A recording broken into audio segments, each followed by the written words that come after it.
আলোর ঝলকানিতে উজ্জ্বল প্রেম ভালোবাসার দেশ ফ্রান্স। রাজধানী প্যারিসের আইকনিক চ্যাম্পস এলিসিস অ্যাভিনিউয়ে রাতের আধারে বর্ণিল আলোকছটা। বড়দিন উপলক্ষে চলছে সাজ রব। ক্রিসমাস লাইট দিয়ে সাজানো হয়েছে শহর ও বিভিন্ন স্থাপনা। শহরের আশেপাশের 400টি গাছে লাগানো হয়েছে রং বেরঙের বাতি। জমকালো লাইটিং শো দেখতে দর্শনার্থীদের পদচারণায় মুখর ফ্রান্স। পরিবার পরিজন ও প্রিয় মানুষকে নিয়ে ছুটে এসেছেন তারা। বিশেষ এই মুহূর্ত মুঠোফোনে বন্দী করে রাখছেন অনেকে। আগামী বছরের 5ই জানুয়ারি পর্যন্ত আলোর খেলা দেখার সুযোগ পাবেন দর্শনার্থীরা। It's glorious, it's beautiful. This is our actually second year. We come here for Christmas lights every year. It's beautiful. Bien sûr, oui, ça reste toujours un incontournable. On a l'habitude que Paris nous fait voir. ফ্রান্সের পাশাপাশি বড়দিন উপলক্ষে রঙিন সাজে সেজেছে ইউরোপের আরেক শহর জার্মানি। পথে পথে আলোকসজ্জা সাজানো হয়েছে Christmas tree, shopping mall, park ও রেস্তোরাঁ।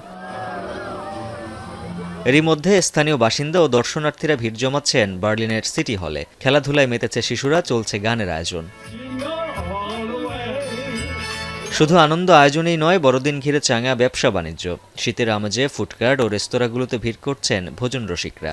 আগামী মাসের পুরো মাস জুড়ে চলবে জমকালো এই আয়োজন। Glaube ich, freuen wir uns alle auf die Weihnachtszeit, auch auf das Licht, auf Hoffnung und Zuversicht. Im Gegensatz zu voriges Jahr, man merkt den Unterschied. It's my first Christmas market and I really like it because it's really full of delicious things.